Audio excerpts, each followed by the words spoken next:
So, hi Anna, Hi. thank you for being here with us. Your film Lida is one of the 12 films in the international competition of Porto this year.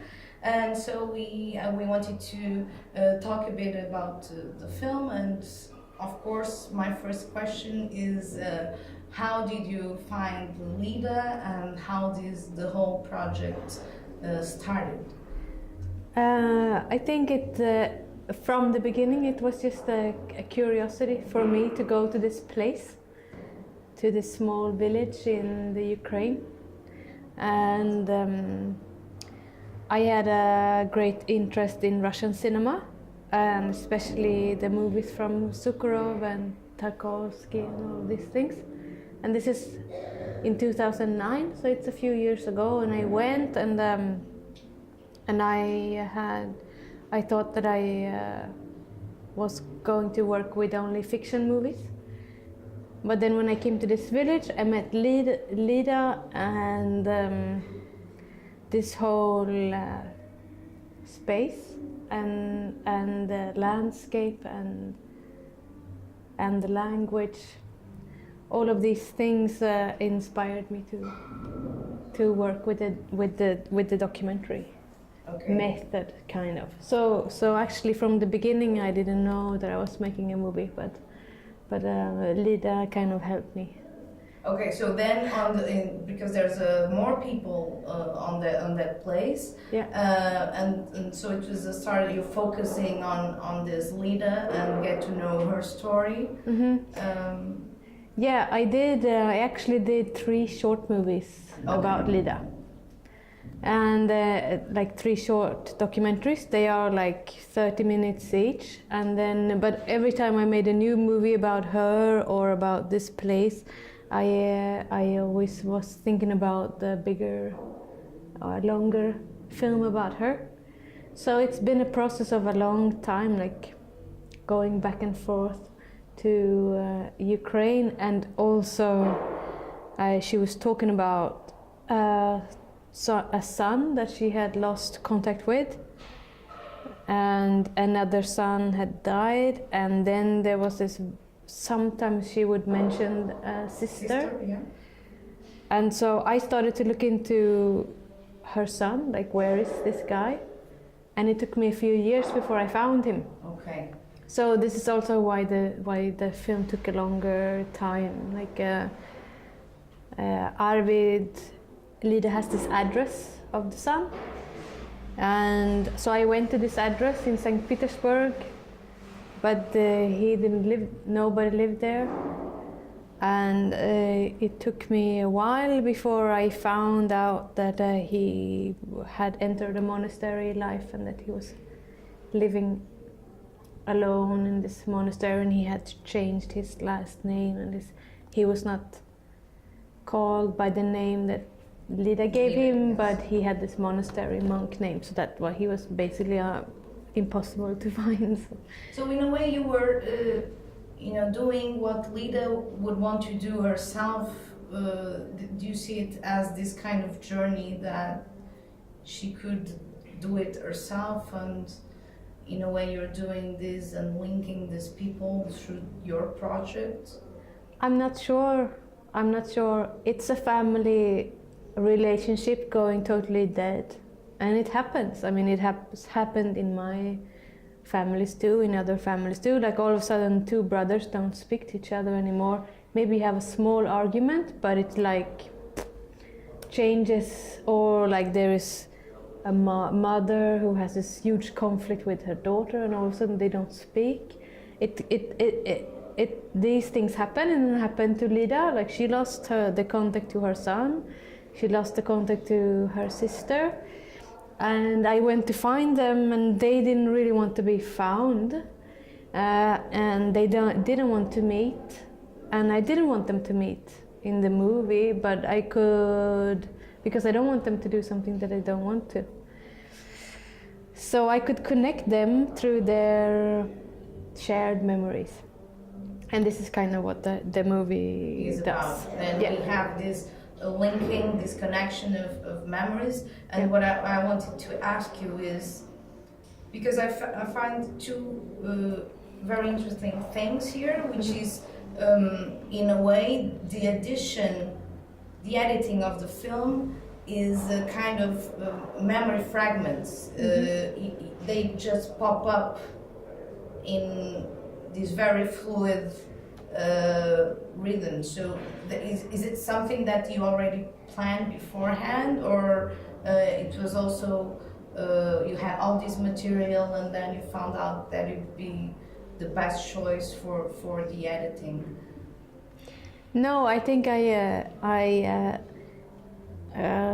lot of the memories is shot. Now there's a big spoiler here, but Lida dies. So a lot of the memories was shot after Lida passed away, and I had started to do these kind of memory shots before as well, but I think this was like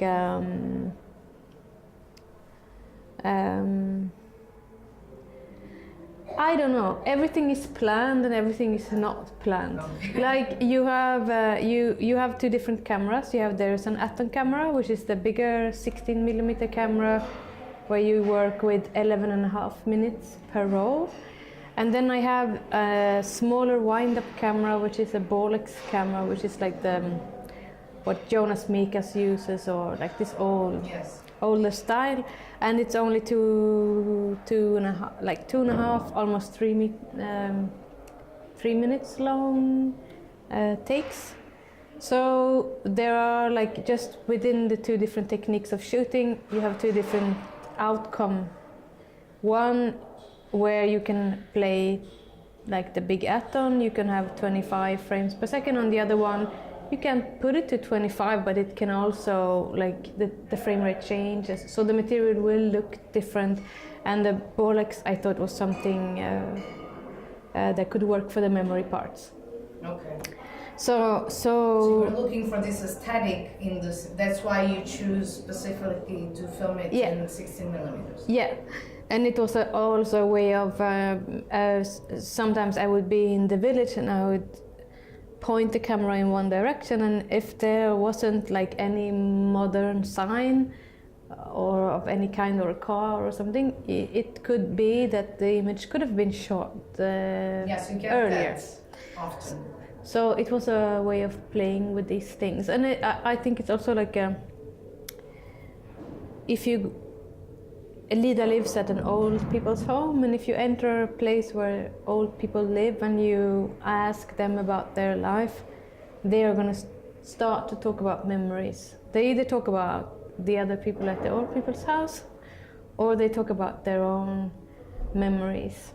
And so for me it was also from the beginning interesting to know how would I work with these memories, and so the Bolex kind of came in. And then the archive footage, it was also in this process that you thought that it would be, or did you investigate before? Did you have also already this archive footage before? No, the archive material, I was it was more like I wanted to see them. I wanted to know what was recorded here before.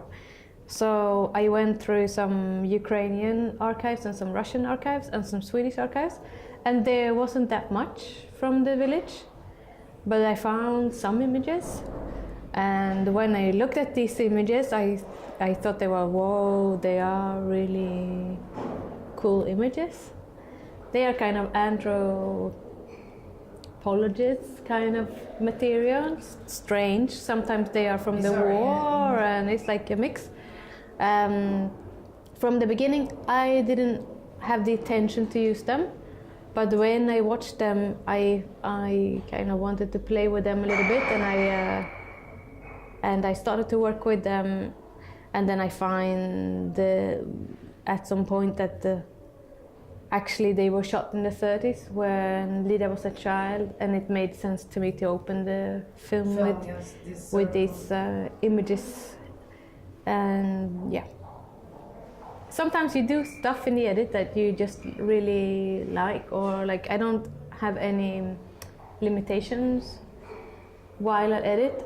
Sometimes there is music that I would like to try out, and then all of a sudden I really like it. And then maybe it has nothing to do with Lida's life, but it has something to do with me. You do have this in terms of music, this like two kind of different directions, right? Mm-hmm. We hear what I think would be Lida's, also this memory triggering of classic, and then you have a different landscape of sound. What were your inspiration? I don't know if I'm right. Yeah, you're right. But I was. I think it's just that like you can. It's really dangerous It's dangerous to put music in a film, but I also really like it a lot. And why dangerous? No, because it changes the mood really quickly. Can become corny or something? Can become anything. But like for most of the times, like when you add an effect to something, it becomes either like a kitsch or cliche, and sometimes it's fun to also play with the cliche. Yeah, and sometimes you have 16 millimeters and then also this cliche. And And so I mean, there is a score, and there is a guy from Sweden, one of my friends. He made the score. He made the score for some of the short movies as well. So we worked with each other before, and we were interested in something that was Ukrainian and a little bit folk, and then he always ended up doing something a little bit classical. And we worked with musicians from Georgia who are folk musicians, but they play classical. And there was one piece that he made that I really liked. Using it several times, 3 times I think, during the movie. So it's kind of like the written score for the film. And then there is a Swedish jazz musician called Jan Johansson. He made a record in the 70s called Jazz på ryska, which means like Russian jazz. And while I'm doing like, he passed away in the 70s, but he's like one of the best jazz pianists ever in Sweden. Like there's one thing to be proud of in Sweden, is this guy. And he made this, while I was doing research for the music for Lida, I listened a lot to Red Army Choir, the one that makes the Katusha, that makes like the Soviet and hit music. And this guy, Jan Johansson, he made some jazz takes of this old music. So what you hear perfectly. Yeah, and like there is one song which is like a Russian military song, which is like they have like the horses rise, and he will do like a do do do do do, and he makes it jazz. Okay. So I was inspired by him. Like he dared to change this Russia thing, and I thought, okay, maybe I can also do some. I was inspired to do this also with my editing. So okay. I don't know. These things happen. Yeah. Okay. So, but it doesn't happen for no reason at all. It's just you do research a lot, and you look at all this archive material, and you see like, whoa, it's like Goebbels or somebody from the German army is walking into a house like Lida's house where she used to live. Shit, did somebody really shoot this in the 40s? I'm not sure if it's her house. Yes, but it's here, you know. And I think it's one of the very interesting things that you always. And of course, for example, Porto Postdoc, our program really focus on that kind of hybrid between documentary and fiction that always gets you asking, you know, but what are we really watching, and then it opens a lot of new frontiers, I guess, for the way you perceive the film. And I think in Lida I had that feeling, you know. I was not always sure of what I was watching, not only because of these aesthetics and this 16mm muzzle, but also about this not very non-continuous time and this triangle of people, and then you kind of link yourself, and I think it's one of those films that any people can link differently, I guess. Yeah. But I wanted to ask you about Lida. So you say with your short films as well about her, so you spent a lot of time with her. And how do you think it changed her? How did she react during this process? Did she get to see the Lida, the final? Okay. She saw some material on the way. Okay. And to be honest, she didn't care so much about it. Okay. Like, it's not like she didn't like it, but it was more fun to tell than to watch. Yeah, I think so. She didn't really, I don't think she cared too much about the outcome of whatever it was that I was doing. If it was, I said, oh, it is for the cinema, Lida, and it's like, it's for, I want it to be screened in the cinema. I want people to hear your voice in a big room. And so she knew this, but I'm not sure if she really understood it. And then maybe at some point, maybe she thought it was more radio, or I mean, she knew that I was shooting, and I think it was maybe second time I was there that I had brought material and I showed her. But it's like it was on a smaller screen, and I don't know if it matters so much. I think it was more important to her son, or to her son, of course, for sure. The first thing he asked me when I met him was if I had images of his mother, and I said yes, I have video with me, and he said like, okay, fine, хорошо. Then he would agree to talk more with me and speak with me more, and because they never met. No. And when, yeah, I mean, at some point I heard about Lida's passing, and I waited a little bit, and then I contacted Arvid, and he didn't know about it, and the sister didn't know about it. So all of a sudden I was very involved with the... Yes, you were the link to this family. Even, yeah, I don't know how, but, and now I have mostly contact with Arvid, with Lida's son. So... Did you like it? Yeah. I think he's an hermit. Yes. He's a hermit, so he lives alone at a monastery, and sometimes there are several months in between he's online, and so I get like a message every other third month or so. He sends me a video or something, like a greeting. So it's a nice...